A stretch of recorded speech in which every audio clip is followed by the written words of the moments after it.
Como já foi referido antes, no ALISP a computação é definida ou resulta do cálculo do valor de uma expressão. E as expressões no ALISP resultam de uma de duas regras da gramática, das regras que dizem respeito às expressões. E temos as regras do tipo 1, que dizem que as expressões podem ser atómicas, e temos regras do tipo 2, que dizem que as expressões podem ser essencialmente listas, cujos elementos são outras expressões. E estamos interessados em saber calcular o valor das expressões. E o valor das expressões depende da regra que foi aplicada. Para a regra 1, isto é, quando a expressão é atómica, nós vamos usar uma instância de uma classe especial que vamos chamar contexto, e que a ideia do contexto é esta. O contexto permite-nos descobrir toda a informação, permite-nos calcular o valor das expressões atómicas. Tá bem? E eu vou mostrar agora o código, assim que encontrar o sítio certo. Portanto, está aqui. A classe é esta e funciona da seguinte forma. Vamos ignorar por enquanto aqui este parâmetro outer e vamos observar o seguinte. Portanto, um contexto define um dicionário local e tem dois métodos principais. Este set, cuja ideia é definir, neste contexto, dizer que um certo nome ou um certo símbolo tem um certo valor. E, portanto, vamos ao dicionário local e dizer que esse símbolo tem um certo valor. E a outra função principal de um contexto é, dado um símbolo atómico, portanto, dado um símbolo, saber qual é o seu valor. E a ideia é esta. Se esse símbolo, name, que é o parâmetro que está aqui, se name for uma chave do dicionário local, pois então o resultado é o valor que lhe está associado. Depois podemos usar, vou falar agora do parâmetro que foi passado, podemos usar um outro contexto. Portanto, podemos ter contextos dentro de contextos, e isto interessa-nos quando estivermos a tratar de funções. Bem? Portanto, temos um contexto local, que é, por exemplo, o contexto dentro do corpo de uma função, e temos um contexto externo, que é o contexto em que a função foi executada, ou definida, ou está a correr. Pronto. E estava a falar aqui do cálculo dos valores. Portanto, quando queremos saber o valor de um nome, vamos ver se o nome existe localmente. Se está definido localmente, então definimos o valor que está associado localmente. Se estiver definido no contexto externo, então é aí que vamos buscar o valor. Tratamos agora aqui das expressões booleanas. Né? Se, portanto, true vale true, false vale false, os átomos true e false, portanto, contêm estes valores em termos de valores Python. E finalmente, se nome, se este símbolo, se esta coisa verificar um certo número de propriedades, isto é, nomeadamente é atómico, então podemos encontrar o seu valor. Portanto, isto aqui funciona para coisas como, por exemplo, 42 ou 4 menos 4.2 ou, por exemplo, o texto olá, no caso do olá não ser uma chave local ou uma chave externa.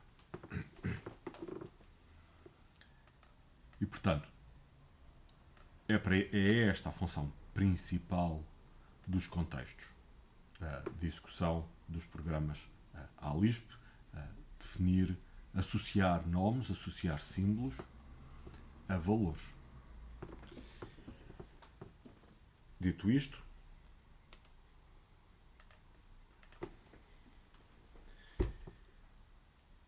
o cálculo do valor das expressões atómicas é tratado desta maneira.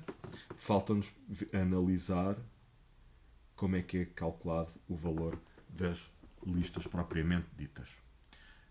vamos voltar rapidamente ao código para mostrar o seguinte. Portanto, o que estamos a ver agora aqui é a função eval. Portanto, queremos calcular o valor de uma certa expressão num certo contexto. E mais à frente vou explicar este outro parâmetro, que é este base functions.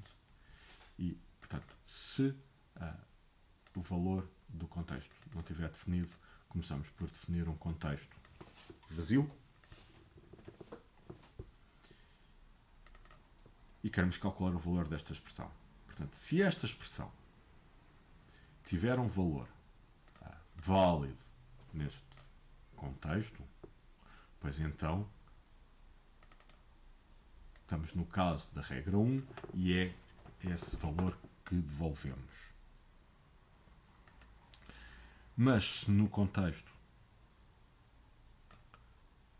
a expressão não estiver definida, isto é, se não for atómica, estamos à espera de encontrar uma lista. E então estamos no outro ramo deste if. Portanto, caso contrário, se a expressão, fazemos aqui uma análise simples para ver se de facto esta expressão define uma lista ou não, e se não é a lista vazia. E nesse caso, vamos assumir o seguinte: vamos assumir que a nossa expressão tem duas partes. Uma operação e depois uma lista de argumentos que pode ser vazio ou não. O que isto está a dizer é que, por exemplo, agora, enquanto que as expressões atómicas são coisas como 42, ou 4.2, ou menos 21, ou olá, ou não, as listas podem ser a lista vazia, cujo valor é a própria lista vazia. Pode ser, por exemplo, uma lista que tem dois elementos, 1 e 2. Pode ser uma lista que tem, descreve uma operação, mais 2, 3. Pode ser uma lista cujo primeiro elemento é uma lista e depois 2 com 3 são 5, vamos por aqui 6. Portanto, o valor desta lista, o valor da primeira lista, da lista 1, 2, é a própria lista 1, 2. O valor da lista mais 2, 3 é 5. O valor desta terceira lista é este primeiro vale 5, portanto esta lista vale 5, 6. E, portanto, queremos lidar com estes casos todos. E a maneira de lidarmos com estes casos todos consiste em, se temos uma lista, vamos chamar ao primeiro elemento OP, e os restantes podem ser 0 ou mais argos. E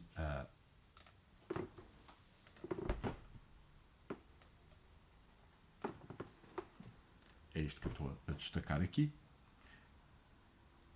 E vamos ver os vários casos um a um. Este fica para mais tarde. Vamos ver palavras reservadas que nós já consideramos. Right. Right. A sintaxe para escrever right é esta que está aqui a ser destacada. Portanto, o primeiro elemento da lista tem de ser right e a seguir uma expressão e, portanto, os argumentos têm de ser uma lista exatamente com um elemento. Caso contrário, temos um erro de sintaxe. E, portanto, qual é o valor desta lista? Bom, o valor desta lista é o valor da expressão. Portanto, vamos aqui calcular o valor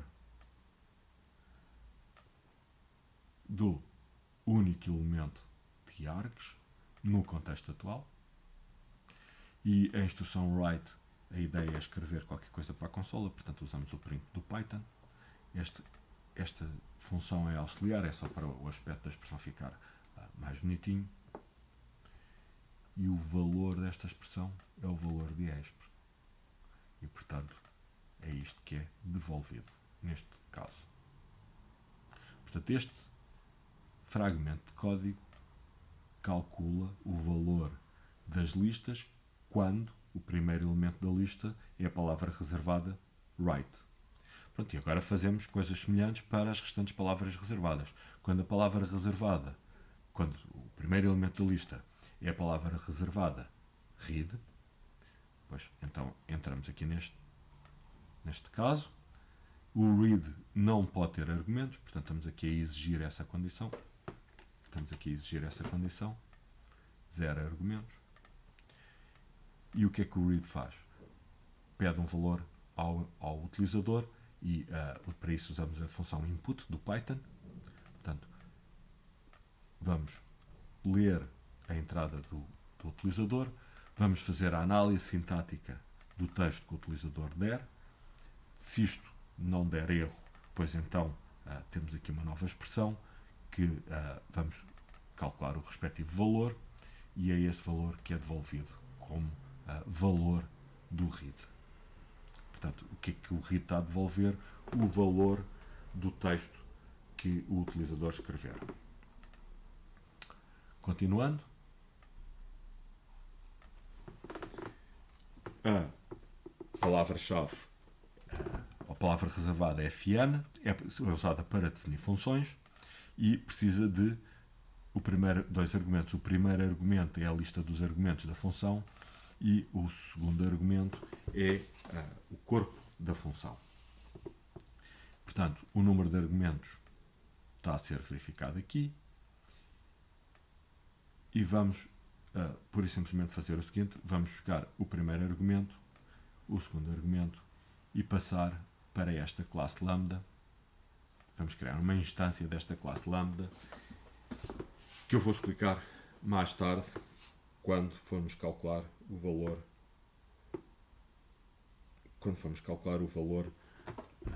de uma função. A seguir vamos ver as atribuições. Portanto, a sintaxe das atribuições é set a um símbolo um determinado valor. Portanto, o que é que tem de acontecer? Tem de acontecer que o número de argumentos tem de ser 2. Esta linha aqui está um bocadinho complicada demais. Portanto, o nome da variável é o primeiro argumento e o valor que vai ser atribuído é o que resulta de calcular o segundo argumento no contexto atual. E no contexto atual, vamos atribuir àquele nome o valor que acabamos de calcular. E, portanto, estamos a informar o contexto que o que tiver aqui, imaginem, nome, ou A, vai ter este valor. Imaginem 10. Portanto, vamos ter A igual a 10. Supondo que temos ali, se for 7 a 10, A é varName e o var_value é o resultado de fazer o cálculo disto, de 10, que é 10, e portanto estamos a guardar a informação que A é 10 no contexto atual. E é este valor que vai definir o valor da instrução de atribuição. Para os ciclos, a palavra reservada é o while. Este já vimos. Para os ciclos, a palavra reservada é o while. Precisa de 2 argumentos. Aguarda, que é a condição que tem de ser verdadeira enquanto o ciclo executa uma sequência de instruções. Portanto, temos de ter exatamente 2 argumentos. O primeiro é a guarda, o segundo é uma lista de instruções e o valor do ciclo vai ser o valor da última instrução que está a ser corrida nesta lista de instruções. E, portanto, a ideia é esta: usamos a própria instrução while do Python para calcular o valor da guarda e, enquanto o valor da guarda for verdadeiro, calculamos o valor das instruções e guardamos, vamos guardando até que saímos do ciclo e devolvemos o último valor que encontramos. O condicional tem 3 argumentos, a condição, o ramo positivo e o ramo negativo. Okay? Portanto, temos de ter 3 argumentos, condicional, ramo positivo, ramo negativo. Se o valor do condicional for verdadeiro, então vamos calcular o valor do ramo positivo, caso contrário vamos calcular o valor do ramo negativo. O if é surpreendentemente fácil de implementar. Bom, todos os outros são. Esta instrução sec, eu não vou estar, não merece a pena estarmos a perder grande tempo com esta instrução. A única coisa que faz é, vai calcular o valor eventualmente de uma lista de argumentos e devolve o último elemento dessa lista. Ou seja, já agora, o valor da lista 1, 2, 3 é a lista 1, 2, 3, mas se eu disser que quero sec 1, 2, 3, o valor disto é o último 3.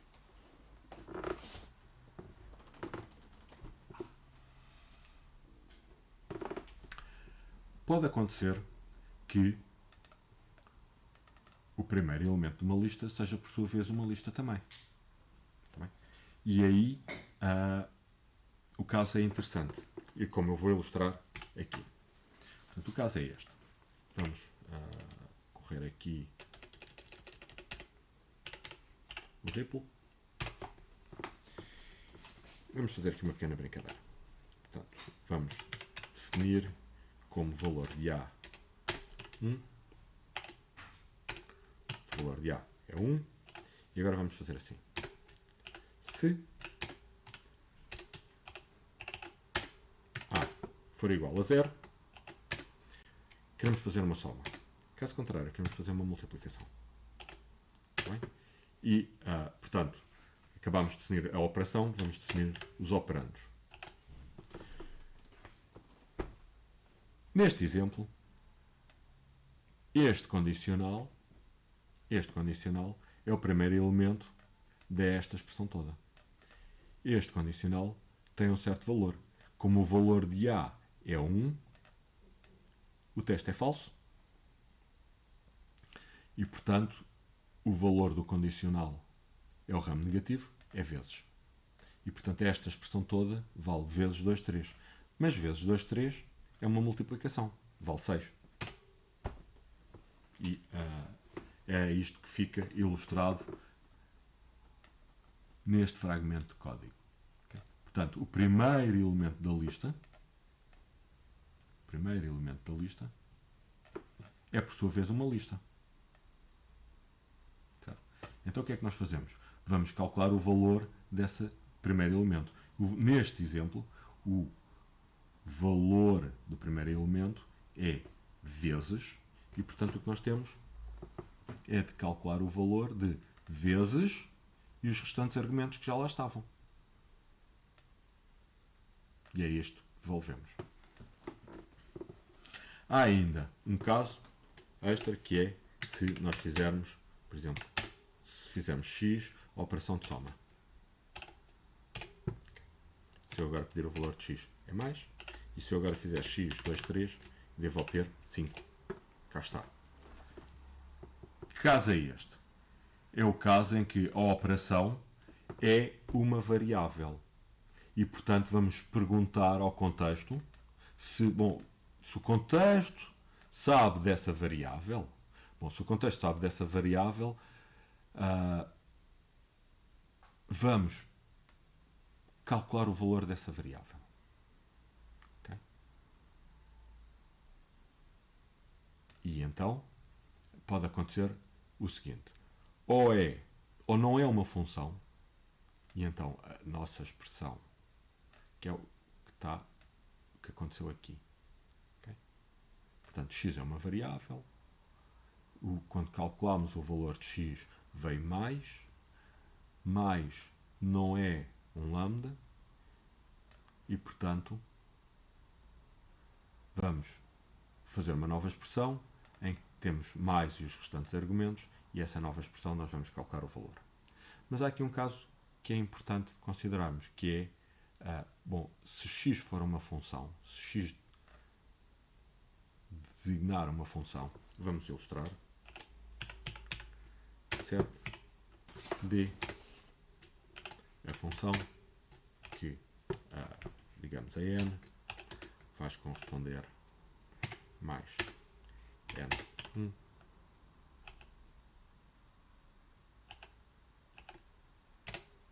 okay. O que é d? D é uma função, está aqui identificado d, é a função que a cada n faz corresponder a soma de n com 1. Por exemplo, se eu fizer d de 0, obtenho 1. Se fizer d de 1, obtenho 2, por aí afora. Portanto, d é uma função. O que está a acontecer aqui, nesta circunstância? Quando está a ser pedido para calcular, por exemplo, d de 2, d está definido, portanto, é o nome de uma variável. Portanto, o contexto sabe o que é d. E quando pedimos para calcular o valor de d, o que obtemos é um lambda, é uma função. Portanto, este ramo é verdadeiro. Ou então o que é que precisamos de fazer? Precisamos de fazer o seguinte. Precisamos de, se é uma função, vamos ver qual é a aridade dessa função. Está bem? E precisamos ter argumentos suficientes para satisfazer a função. Okay? E então, a partir deste momento, vamos criar um contexto específico para calcular o valor da função. Portanto, onde o n vai ter o valor 2. Mas nós não queremos que, ao atribuir a n o valor 2, não queremos estar a fazer com que n's estejam, vamos executar, por exemplo, n aqui, neste ambiente, vale n. Isto é, não está definido. Eu até posso fazer, por exemplo, n ter o valor olá. 7, n, olá. Okay? E, portanto, se eu agora pedir quanto é que vale n, n vale olá. Neste contexto, n vale olá. Mas quando eu faço d3, no contexto em que esta expressão está a ser avaliada, n é uma variável local que não vale olá, vale 3. E esse tratamento está a ser feito aqui. Portanto, vou criar um contexto específico para avaliar, para calcular o valor da expressão da função. Tá bem? Nesse contexto, eu vou dizer que o argumento, cada um dos argumentos, neste caso, n, vai ter como valor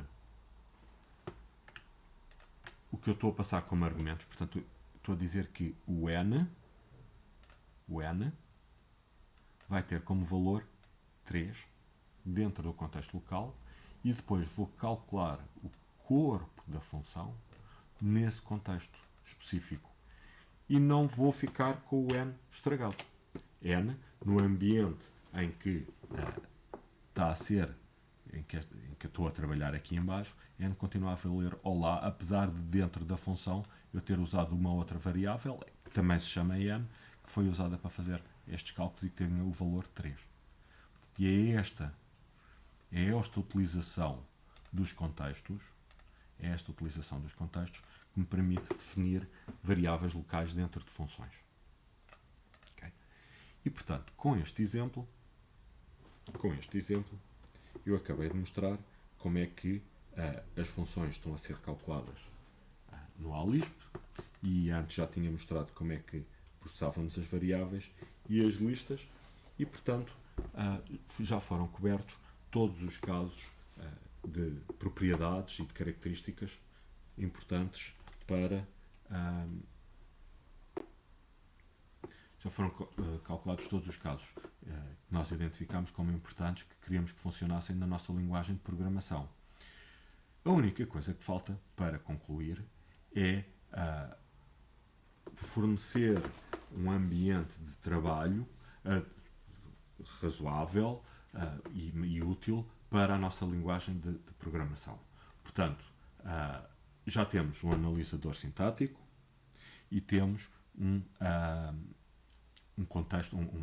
contextos que permitem fazer o cálculo do valor e uma função para calcular o valor das expressões que resultam da análise sintática. E o que falta acrescentar, ou o que falta referir, é um conjunto de funcionalidades de linha de comando que permitem interagir de uma maneira relativamente fácil com a linguagem. Alguns já vimos, portanto, o ciclo RIPL para entrar, para fazer a avaliação, o cálculo local, direto, como está a ser ilustrado aqui em baixo, de expressões. Para além disso, podemos fazer o seguinte, sem entrar, portanto posso usar diretamente, vou mudar aqui uma coisa,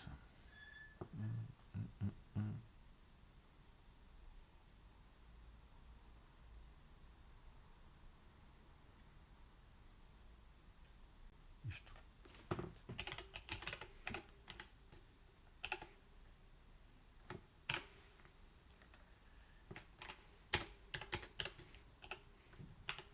Ver se mudei no sítio certo. Mudei no sítio certo. Portanto, o que eu acabei de. A correção que eu acabei de pôr é para fazer o print de uma expressão calculada a partir ou passada pela linha de comandos. Podemos usar também bibliotecas. Vamos ver se isto funciona. L functions Lisp eval dobro de 3, não propriamente, preciso de ver o que é que se passa aqui, mas podemos, por exemplo, usar funções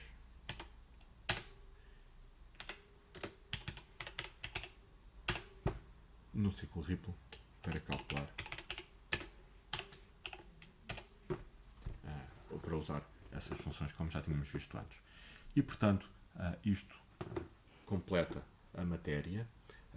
É verdade que há ainda algumas correções a serem feitas no código à Lisp, mas isso é um exercício que eu deixo para os alunos que querem aprofundar um pouco mais estes assuntos a resolverem. Os outros não merece a pena estar a ser sucessivamente massacrados com estes assuntos que já vão para além do necessário, do estritamente necessário para a cadeira. Portanto, dito isto, com este exemplo acabamos a matéria de autómatos e linguagens de programação. Definimos uma linguagem de programação. Definimos uma linguagem de programação que tem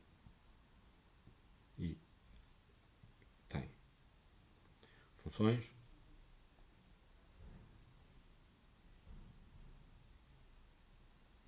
tem ciclos, tem condicionais,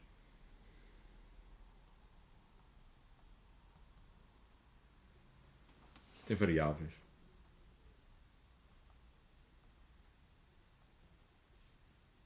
e é imperativa.